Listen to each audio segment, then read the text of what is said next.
नमस्कार, स्वागत है आपका ईटी नाउ स्वदेश पर। मैं हूं आपके साथ पूजा त्रिपाठी और आप देख रहे हैं मिड कैप मसाला। और इस शो में हम बात करेंगे मिड कैप स्टॉक्स की, किस तरह का एक्शन वहां पर दिख रहा है, इस पर हम एक एक करके चर्चा करेंगे। और कुछ ही देर में हमारे साथ एक्सपर्ट भी शामिल होंगे जो कि आपको बताएंगे कि उन स्टॉक्स में क्या करें। चलिए सबसे पहले शुरुआत कर लेते हैं बाजार की बड़ी बातों से, और उसके बाद हम एक्सपर्ट को भी शामिल करेंगे जो कि आपको बताएंगे कि मार्केट में क्या करें। बाजार में इस वक्त हम देख रहे हैं कि उतार चढ़ाव बना हुआ है।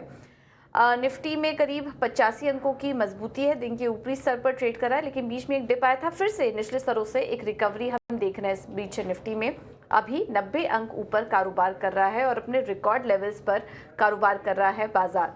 और बैंक निफ्टी हालांकि थोड़ा कमजोर है, आज 103 अंक नीचे ट्रेड कर रहा है बैंक निफ्टी। यहाँ पर भी अच्छी तेजी आई थी, लेकिन अभी हम थोड़ा मुनाफा वसूली बैंक निफ्टी में देख रहे हैं। चलिए अब नजर डाल लेते हैं बाजार की बड़ी बातों पर, और बाजार में मजबूती है।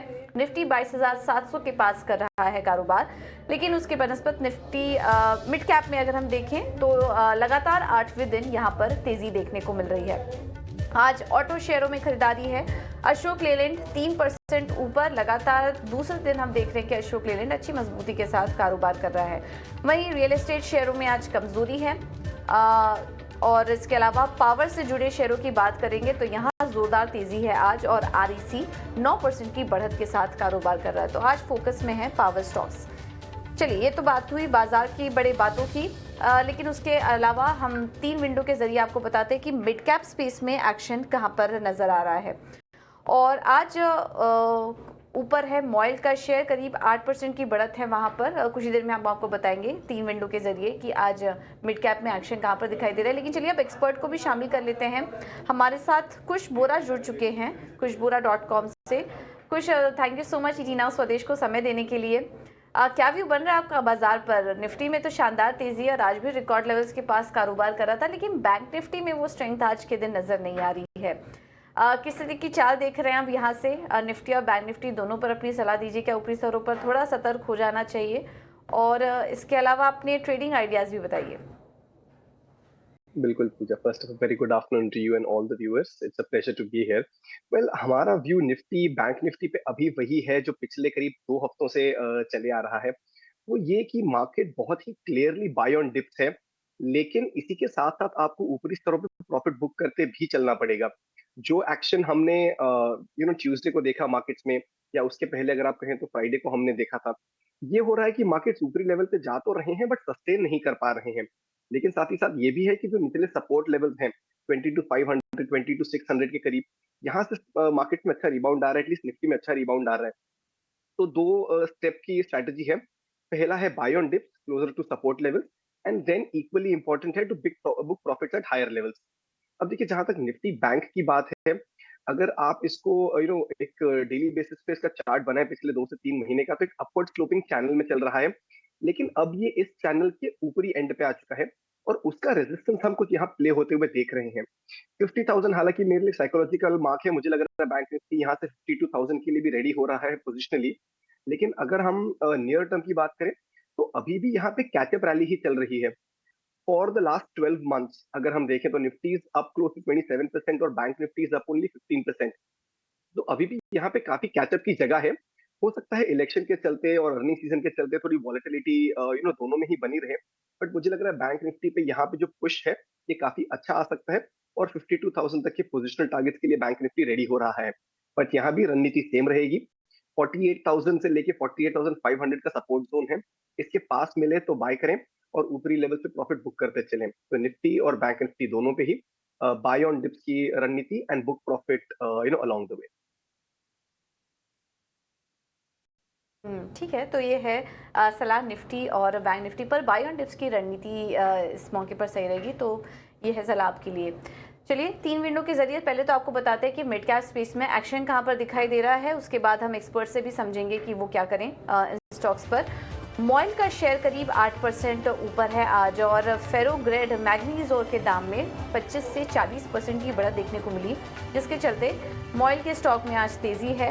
इसके अलावा बीएसई में आज करीब 3% की तेजी है, इस पर भी हम चर्चा करेंगे। एफएनओ का ट्रांजैक्शन चार्ज 27% बढ़ा दिया है, और कहीं ना कहीं हमने आपको ये बता दिया था कि बीएसई ये कदम उठा सकता है, क्योंकि यहाँ पर जो बैन लगाया गया था उसके चलते हमने देखा था कि बीएसई के कुछ फंडामेंटल्स में, उनके फाइनेंशियल्स में इम्पैक्ट आ सकता था, और बीएसई के पास यही एक ऑप्शन बचा था कि वो एफएनओ का ट्रांजैक्शन चार्ज यहाँ से बढ़ाते। तो ये करने के बाद देखिए आज 3% ऊपर बीएसई का स्टॉक भी कारोबार कर रहा है, और इंडिया मार्ट में भी करीब 9% की बढ़त है।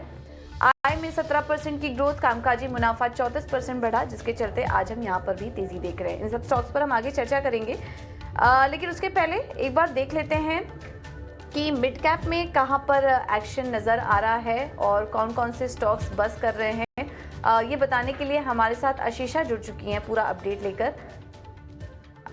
ओके, चलिए आशीषा से हम संपर्क जोड़ने की कोशिश करेंगे, लेकिन मॉइल पर एक बार सलाह ले लेते हैं। आज 8% तक की तेज़ी स्टॉक में देखने को मिल रही है।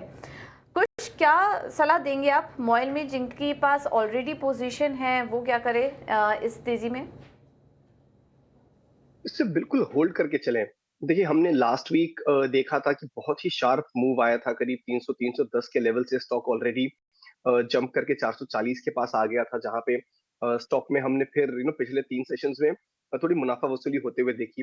बट आप देखें तो जैसे-जैसे यहाँ पे प्रॉफिट बुकिंग हो रही थी, वैसे-वैसे वॉल्यूम्स जो हैं थिन होते जा रहे थे, व्हिच मीन्स एक राउंड ऑफ प्रॉफिट बुकिंग ही था जो खत्म हुआ है।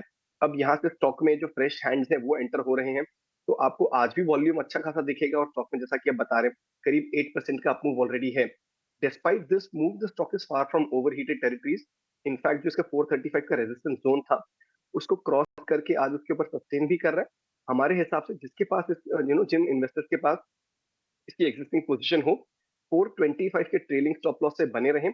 यहाँ पे हमें लग रहा है 460 से लेके 480 तक के लेवल्स आने वाले कुछ दिनों में, या कह सकते हैं हफ्तों में मॉइल दिखाएगा। तो मॉइल में जिनकी पोजीशन हो बिल्कुल ऑलरेडी बने रहें। इनफैक्ट इस नए रैली में अगर कोई चाहे तो फ्रेश इन्वेस्टमेंट्स भी कर सकते हैं। जो लेवल्स दिए गए वो फ्रेश एंट्री के लिए भी सेम रहेंगे।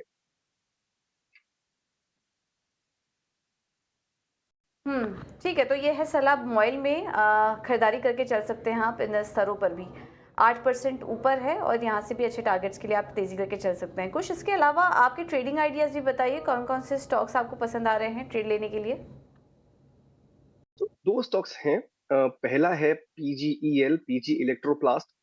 इस स्टॉक की जो रिवाइवल है बहुत ही शानदार रही है, लेकिन अभी भी अगर आप देखें तो पिछले 2 दिनों में इसमें जो अप मूव आया है, इसमें वॉल्यूम्स में आपने स्पाइक आते हुए देखा है, और इसका एक रेजिस्टेंस ज़ोन था 22, कह सकते हैं 2100, 2150 का जो लेवल है उसका, तो उसको क्रॉस करके आज निकला है।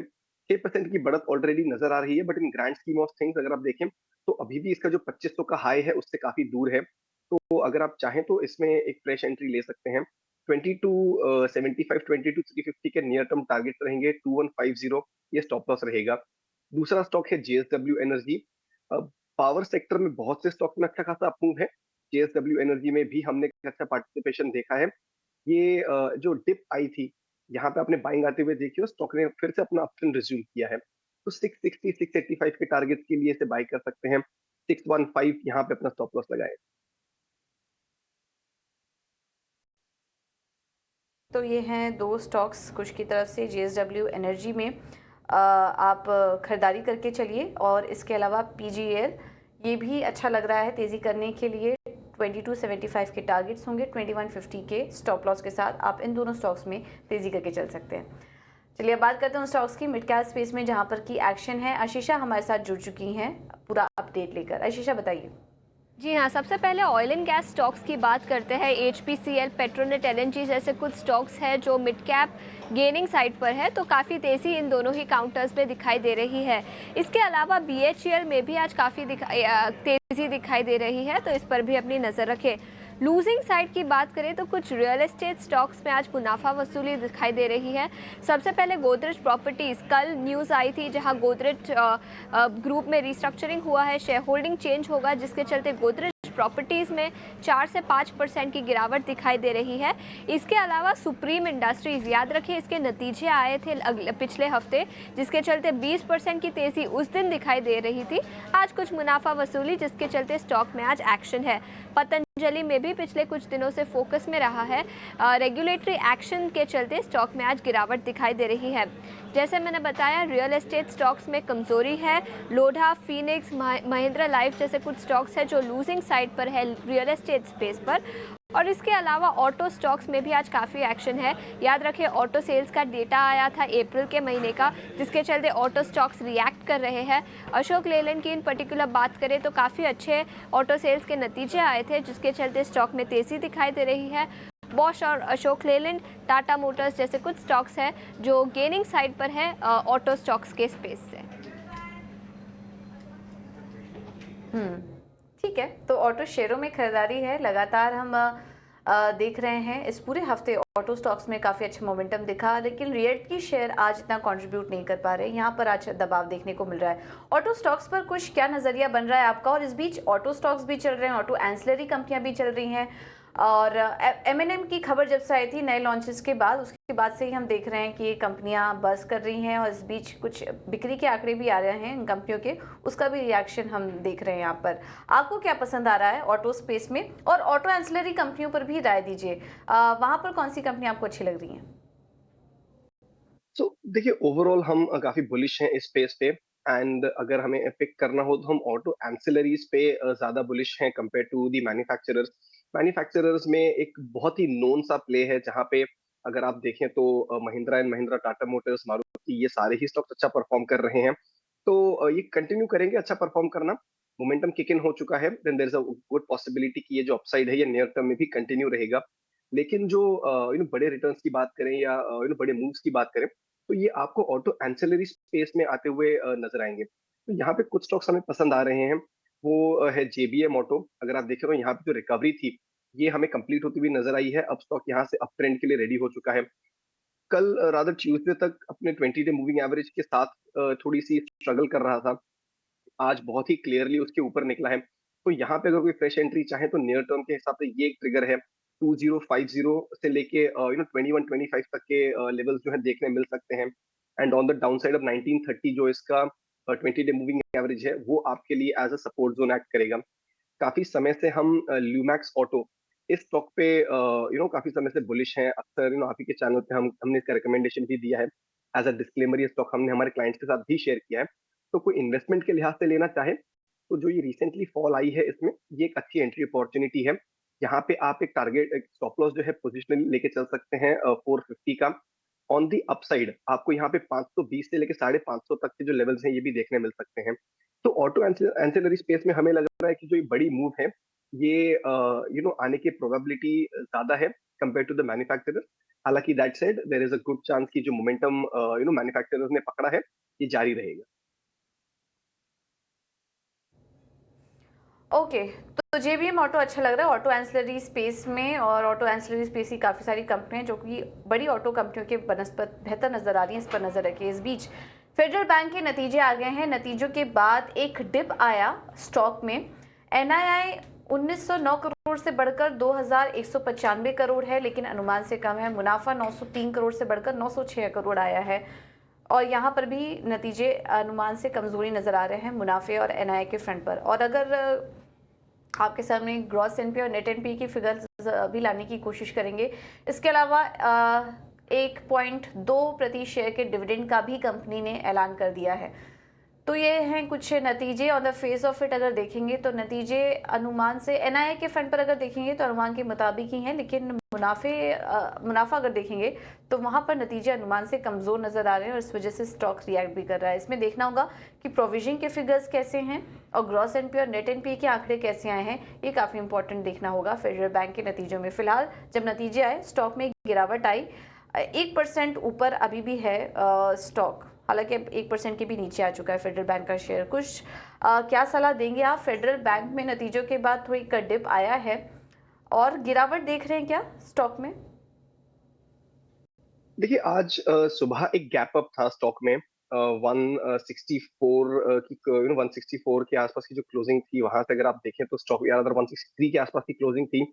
और फिर आपको आज ओपनिंग में ही स्टॉक काफी ऊपर जंप करते हुए दिखा। तो ये जो गैप थी 163, 50, 164 के आसपास, टेक्निकल पार्लेंस में हमें कह सकते हैं कि वो गैप अब फिल होते हुए नजर आई है, which is a good sign. अब ऑन दी होल हमारा व्यू जो है फेडरल बैंक पे काफी बुलिश है। हो सकता है इस रिजल्ट के चलते आप जो डिप देख रहे हैं ये शायद थोड़ा सा और एक्सटेंड हो जाए, बट कोई बहुत ज्यादा बड़ा क्रैक हमें नहीं लग रहा है कि स्टॉक में आना चाहिए। 160 is a fairly strong support zone. तो आज का दिन थोड़ा वेट करें, वैसे ही रिजल्ट के दिन कोई बहुत बड़ी एक्टिविटी स्टॉक में नहीं करनी चाहिए because of the volatility. But tomorrow if this level of 160 is held, then यहाँ से एक अच्छी बाइंग अपॉर्चुनिटी बनती है। और इसी के साथ जो स्टॉक ने एक रिसेंट हाई बनाया है 170 का, वो आपका पहला टारगेट होगा। Once that is taken out, 178 भी आप नियर टर्म में स्टॉक पे आते हुए देख सकते हैं। तो ऑन दी होल बुलिश है। हमें लग रहा है कि ये जो डिप आया है ये बाइंग अपॉर्चुनिटी के तौर पे साबित होगा, बट जैसे मैंने कहा एक दिन वेट कर जाए, आज की जो वॉलेटिलिटी है उसे सेटल हो जाने दें, and then you can consider stock afresh tomorrow. ठीक है। तो फेडरल बैंक ओवरऑल चार्ट बुरा नहीं लग रहा, नतीजे भी इतने कुछ खराब नहीं आए। अगर एसेट क्वालिटी देखेंगे, नेट एनपीए ग्रॉस एनपीए दोनों में ही कमी आई है। एक जो कंसर्न नजर आ रहा है वो है मुनाफे में, मुनाफा अनुमान से कम है, और पीपीओपी यानी कि प्री प्रोविजन प्रॉफिट, प्रोविजनिंग करने के पहले जो प्रॉफिट का आंकड़ा आया है उसमें भी गिरावट है, वहां पर भी वीकनेस है। तो ये एक कंसर्निंग बात है। 1335 करोड़ से घटकर 1110 करोड़ के ये आंकड़े आए हैं। तो यहाँ पर थोड़ा कंसर्न नज़र आ रहा है। मैनेजमेंट की कमेंट्री में देखना होगा कि आने वाले समय में वो एनआईआई और प्रॉफिट और ऑपरेशनल फ्रंट पर ग्रोथ कैसे देख रहे हैं, क्योंकि एसेट क्वालिटी के फ्रंट पर तो कोई दिक्कत नज़र नहीं आ रही है। इस वजह से हम देख रहे हैं कि जैसे जैसे नंबर आ रहे हैं स्टॉक में हल्की बढ़त भी आई है, और फिलहाल नतीजों के बाद फ्लैट कारोबार ही देखने को मिल रहा है। ये देखिए आपके स्क्रीन पर स्टॉक वापस एक रिकवर करने की कोशिश कर रहा है। तो सेटल हो जाने दें, अभी थोड़ी देर पहले ही नतीजे आए, नतीजों का रिएक्शन दे रहा है ये स्टॉक, थोड़ा सेटल हो जाने दें, उसके बाद यहाँ पर कोई एंट्री लीजिए। ये है सलाह फेडरल बैंक पर। बैंक को वापस से आपके स्क्रीन पर दिखा देते हैं। स्टॉक में अच्छी रिकवरी, 1.5% ऊपर ये स्टॉक आ चुका है, क्योंकि जैसा कि हमने आपको बताया कि प्रॉफिट के फ्रंट पर थोड़ा एक रिएक्शन जरूर दिया स्टॉक ने, लेकिन उसके बाद ग्रॉस एनपी नेट एनपी के आंकड़े स्टेबल आ रहे हैं। जैसे जैसे नंबर्स आए नतीजों में ज़्यादा कुछ समस्या नजर नहीं आई। अब मैनेजमेंट कॉमेंट्री इस पर क्या निकल कर आती है, इस पर फोकस रहेगा। चलिए अब आगे बढ़ते हैं, रुक करते हैं हमारे अगले सेगमेंट का, मिड कैप के महारथी।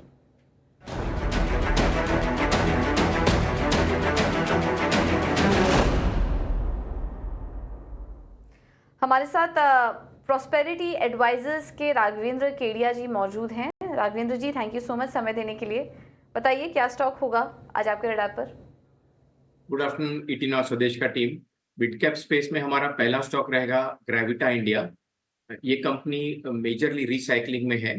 Tin, aluminium, metal, plastic, tyre और खास करके लेड बैटरीज रिसाइकल करती है। ग्रेविटा इंडिया का करंट प्राइस 930 रुपए का है, और हमें लगता है इसकी एक साल की अगर इन्वेस्टमेंट करेंगे, एक साल की अवधि के लिए, इसमें 50% का अपसाइड आ सकता है। 1440 का एक लक्ष्य बनता है। कंपनी का प्रमोटर होल्डिंग 67% है, जो कि बहुत अच्छा है। कंपनी के जो रिसाइकलिंग कलेक्शन प्लांट्स हैं वो बहुत वेल प्लेस्ड हैं, इंडिया में, मिडल ईस्ट में, ओमान में और अफ्रीका में, जहां से यूरोप और यूएस का रिसाइकलिंग का इनके पास इनपुट आता है। अभी इंडिया में ये एक नया प्लांट डाल रहे हैं जिससे इनका कैपेसिटी डबल हो जाएगा, स्पेसिफिकली एल्यूमिनियम, लेड और प्लास्टिक के लिए। तो ग्रेविटा इंडिया 936 के प्राइस पर अगर आप लेते हैं तो एक साल की अवधि के लिए 50% का अपसाइड, 1400 का भाव, इसका ईपीएस 28 का, इसका ईपीएस सॉरी 50 का, और एक पी मल्टीपल 28 का अगर देते हैं तो एक 1400 का लक्ष्य बनता है ग्रेविटा इंडिया में। दूसरा स्टॉक रहेगा वेलर एस्टेट्स, जिसका पुराना नाम था डीबी रियल्टी।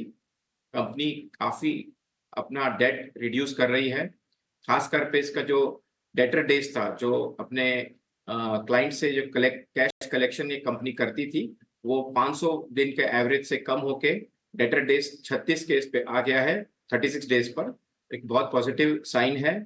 प्रेस्टीज एस्टेट्स के साथ एक कोलैबोरेशन किया है डीबी रियल्टी वेलर एस्टेट्स ने, जिससे एक ये एग्जीक्यूशन प्रेस्टीज करेंगे और वेलर एस्टेट्स अपना लैंड बैंक मोनेटाइज करेगा। तो धीरे धीरे ये एक डेट रिडक्शन के साथ साथ एक एसेट लाइट मॉडल में मूव हो रहे हैं। हमें लगता है एक साल की अवधि के लिए अगर ये स्टॉक लेते हैं सो 330 का लक्ष्य बनता है 12 महीने की अवधि पे।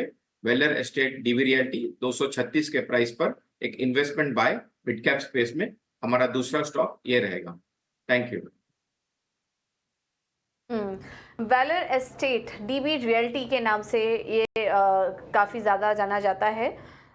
इस पर आप नज़र रख सकते हैं। 12,000 के आसपास का मार्केट कैप भी है और तेज़ी बन सकती है। प्रेस्टीज स्टेज के साथ यहाँ पर करार भी हुआ। 330 के टारगेट नज़र आ रहे हैं इस स्टॉक में, तो यहाँ पर नज़र रखिए। और ग्रेविटा इंडिया भी अच्छा लग रहा है, इस पर भी तेज़ी करने की सलाह।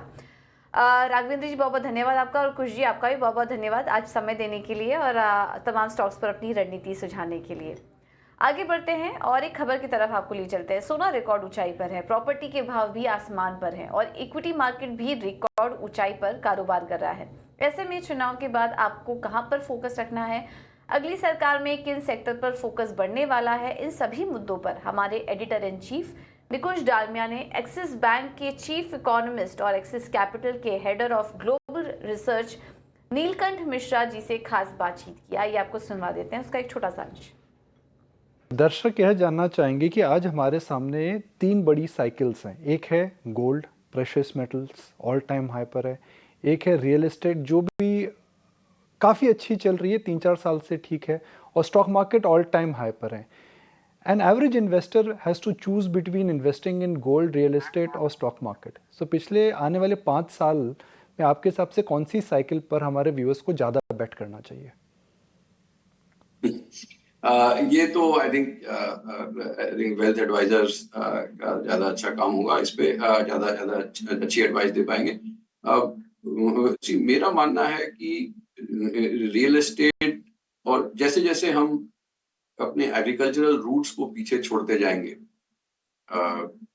वैसे वैसे हार्ड एसेट्स में इन्वेस्टमेंट्स की इंक्लिनेशन जो है वो कम होती जाएगी। कहने का मतलब कि मैं ये नहीं कह रहा कि मैं शी जिनपिंग के थॉट्स को इम्बाइब कर रहा हूँ, but houses are for living not for speculating. मेरे हिसाब से ये मेरा खुद का मानना है।